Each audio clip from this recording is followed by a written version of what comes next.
Mas eu quero contar também que o presidente Lula afirmou que há uma barulheira no Brasil sobre a exploração de petróleo na margem equatorial e que o governo tem autorização para explorar a região. Vamos então conversar com o Lucas Martins, que vai trazer os detalhes para a gente agora. Conta aí, meu amigo, bem-vindo.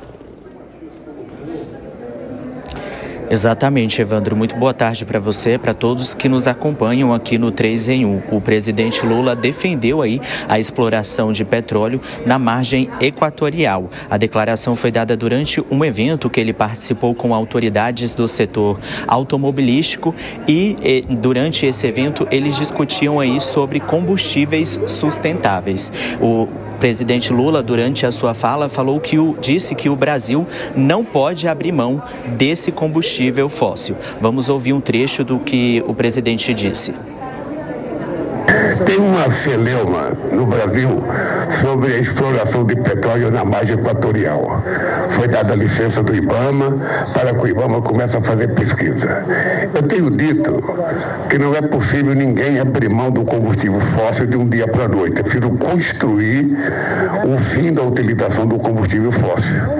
E para isso a gente tem que pesquisar a margem equatorial com o cuidado que o meio ambiente exige, com a responsabilidade que o Brasil tem de mostrar que nós vamos ser o país mais perfeito do ponto de vista da transição energética no mundo. Pois é, Evandro, olha só, na semana passada a Petrobras afirmou que recebeu uma licença do IBAMA para exploração de um poço exploratório na margem equatorial. Essa perfuração está prevista para acontecer imediatamente e, de acordo aí com a estatal, deve ter uma duração de 5 meses. A Petrobras quer explorar petróleo nessa região aí do litoral norte, que vai do Amapá até o Rio Grande do Norte. E, segundo a estatal, essa exploração que eles receberam a licença do IBAMA está localizada a 500 metros da foz do Rio Amazonas e a 175 quilômetros da costa.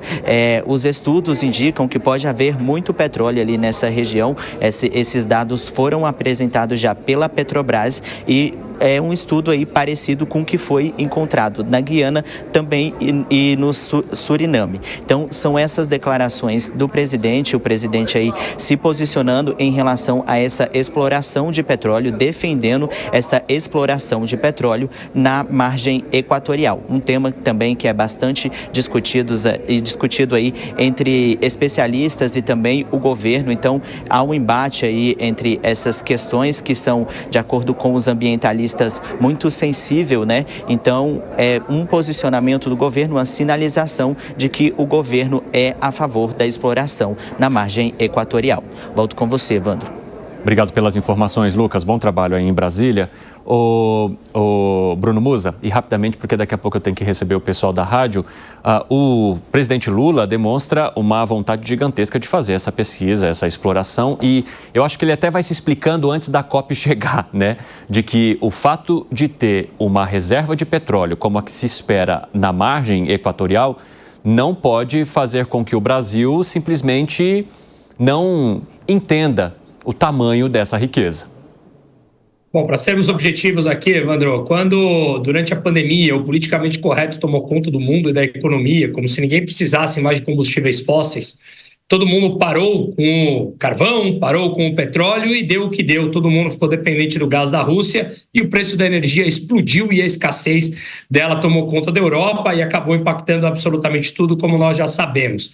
Quando o governo da esquerda, da oposição, ele também adora essa retórica climática, temos que salvar o mundo, como se todas as décadas o mundo fosse acabar, e a gente vai passando de década em década e a gente vai evoluindo em novas tecnologias para suplantar os novos problemas demandados pela sociedade, que isso faz parte da evolução do empreendedorismo livre, que vai suprindo novas falhas, novos processos para cumprir aquela falha de mercado como um todo. E aí, quando ele chega no governo, ele precisa, obviamente, falar a obviedade. Assim como lá na pandemia eu falava, quando a realidade bater a porta, a gente vai ter que encarar de frente a verdade como adultos. Agora a mesma coisa, o petróleo seguirá sendo necessário. Exatamente, né? Até porque é preciso, o que o governo está querendo dizer é que agora há necessidade de uma transição, não simplesmente abandonar o petróleo de um dia para o outro. Mas esse é um discurso adotado diante da cobrança que está recebendo. Agora, às 5 horas em ponto, quem nos acompanha pela rádio, sejam muito bem-vindos. É bom ter vocês por aqui para a gente debater, trazer opinião crítica pela próxima 1 hora. Eu sou o Evandro Cini e vamos juntos com os nossos comentaristas trazendo os temas que são importantes para esta quinta-feira.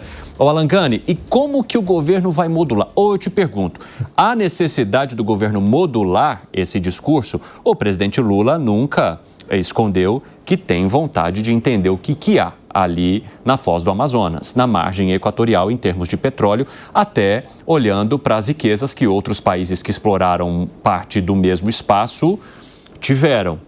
Mas dá para encaixar as duas coisas? Dá para encaixar o discurso eleitoral que aconteceu, a movimentação em torno da ministra Marina Silva, que agora segue em completo silêncio, e o discurso de exploração da margem equatorial? Não dá para conciliar, não, porque foi promessa de campanha. Veja, eu sou a favor da exploração da margem equatorial, vejo que não tem, infelizmente, substituto aos combustíveis fósseis a curto prazo.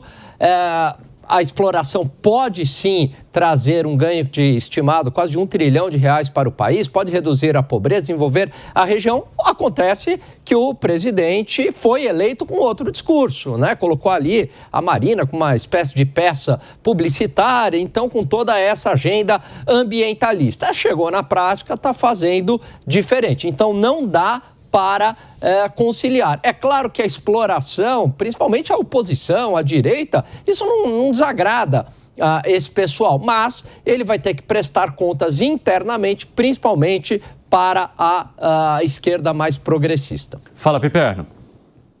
E aí, bom, dá para encaixar as coisas? Dá. No caso do presidente Lula, dá. Primeiro, o presidente foi eleito sim com uma agenda ambiental. O fato de se fazer pesquisa e, eventualmente, se explorar petróleo a 500 quilômetros da margem, eu acho que isso está muito longe de ser algo devastador para o ambiente. Até porque o IBAMA, que tem integrantes que o próprio presidente Lula indicou, então o IBAMA apertou as exigências e demorou muito para ceder, mas permitiu que se façam os testes a partir de uma série de cuidados. E você acha que é natural, então, esse silêncio da ministra Marina Silva agora? Autorizou, conseguiu o que precisava, tá bom, eu não tenho nada para dizer. Eu tenho lido uma série de entrevistas dela, a ministra é alguém de origem contrária aos combustíveis nunca fósseis, escondeu. Jamais escondeu isso. Da mesma forma que o presidente Lula, em momento algum, ele falou, eu não vou fazer, muito pelo contrário, ele é obstinado em relação a isso, mas a ministra, eu li nessas últimas entrevistas, ela, bom, vamos ver então quais serão as exigências a serem feitas e como é que a Petrobras vai atender isso. Ela defende uma linha mais radical de não utilização de combustíveis fósseis. Não especificamente em relação à margem equatorial, mas, ou seja, ela não... Mas aí que está o ponto, você coloca ela como a ministra do Meio Ambiente, com essa posição de não utilização do combustível fóssil, opa, você está dando o aval. Mas aí que está o negócio. A pauta ambiental, ela não se resume a isso. Mas isso é uma questão primordial. Isso é uma questão primordial até para ajudar a financiar o resto. Se o presidente Lula se omitisse, o presidente Lula deveria ser severamente condenado, inclusive, pelo público. Os outros se omitiram. Quem veio atrás dele, antes dele, se acovardou diante das dificuldades. O presidente foi um obstinado nessa questão e no pré-sal. Lá atrás, se acovardou, 20 anos atrás... do IBAMA, você está falando? Da exploração da margem equatorial. Isso está parado há anos, Piperno. Exatamente. É um processo. Deixaram parado. É que acabou estourando no bom sentido na mão dele. Deixaram parado, não foram E teve uma pandemia também, Piperno. Mas tudo teve a pandemia. Lógico, atrapalhou, tudo foi canalizado para a pandemia. Mas deixaram parado, até porque o projeto era de vender a Petrobras. Não era de tentar eliminar essas restrições. Ou seja, a gente vende a Petrobras e acabou, é problema de quem comprar. Da mesma forma que 20 anos atrás, é bom que as pessoas saibam disso, na questão do pré-sal, Também muita gente foi contra dizendo, isso vai ser antieconômico. Não, vender a Petrobras para o setor privado, a Petrobras continuaria brasileira só do setor privado e poderia explorar o petróleo equatorial do mesmo jeito. Aí, ou seja, mas o governo, né, numa situação como essa, o problema já não é mais meu. O setor privado que se resolva lá com o IBAMA. Não, porque então, fazer lucro. Tem que ter coragem política para isso. Óbvio que não, foi um processo e acabou dando sorte. De coragem política, porque os covardes não fizeram isso. José Maria Trindade, eu quero saber de você se teve coragem política ou se foram as circunstâncias que fizeram com que a autorização acontecesse justamente nesse momento do governo Lula. É coragem política, sim, e o presidente Lula nunca se furtou, não. O Piperno lembrou muito bem, eu acompanhei muito essa fase aí da descoberta do pré-sal e na época não seria economicamente viável, Piperno, porque o preço do barril do petróleo do mercado internacional, né, estava em queda e a extração do pré-sal é uma extração muito complexa, muito difícil e também muito cara. Hoje o Brasil domina essa técnica e é uma das mais perfeitas do mundo na extração de petróleo em profundidade. Eu sou de um estado de minérios, né, Minas Gerais, e eu costumo dizer que toda a relação de extração de minério ela é abusiva contra a natureza, né? Mas só o seguinte, que traz muitos e muitos e muitos benefícios. E hoje há técnicas e possibilidades de extração de petróleo e de minérios de uma maneira eficiente. A pauta de exportação brasileira, primeiro, é o agronegócio, né, que é uma relação com a natureza também complexa, porque a monocultura, ela impede várias fases da natureza e tal, não vou entrar em detalhes. E a outra é petróleo, gás, essas são as duas grandes pautas de exportação do Brasil. Impedir o Brasil de exercer essa atividade econômica é praticamente fechar o Brasil. E parece que é um cerco exatamente contra o agronegócio, contra a extração de minério, que inclui também petróleo. Veja bem, o grande risco, não há nenhum dano significativo para a natureza na sonda de prospecção e mesmo de exploração de petróleo em qualquer lugar. A grande dúvida e o grande risco é se houver um acidente. E lá nesse processo e nesse projeto apresentado pela Petrobras, a gente vê claramente que responde, se houver um acidente aqui, nós temos como cercar, tudo apresentado. Então, é um debate que eu não entendo como. E aí fica gerando ali lendas de que a grande riqueza do Brasil em minérios, ela coincide com as reservas indígenas. Eu vi isso lá atrás com Eliezer Ferraz, que é o pai desse rapaz do X, que é como é que é o nome dele? Até esqueci o nome dele. Ike Batista. Enfim. Isso. O Eliezer é pai do Ike Batista.